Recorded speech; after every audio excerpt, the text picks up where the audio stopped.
Start. Dear Mr. Scott, since I wrote you last, I have heard that you were injured slightly in a railway accident. Stop. Is this true? Stop. I trust not.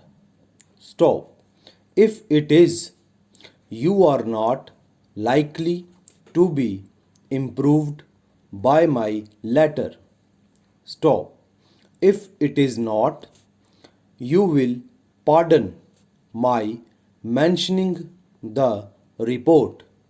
Stop. In any case, you might send me word, and if you can spare the time, perhaps you will come over on Monday. Stop. If you cannot arrange this, please inform me from time to time how you are getting on with the new business to which it appears you are devoting yourself. Stop. If it be as successful as you were inclined to think, you will be very fortunate, and if it be not quite so profitable as you hoped, it will still have proved an interesting experiment. Stop. At all events, it was well worth a trial. Stop. At the same time, you should not work too hard. Stop. If you do, you must not be surprised to find your health giving way. Stop.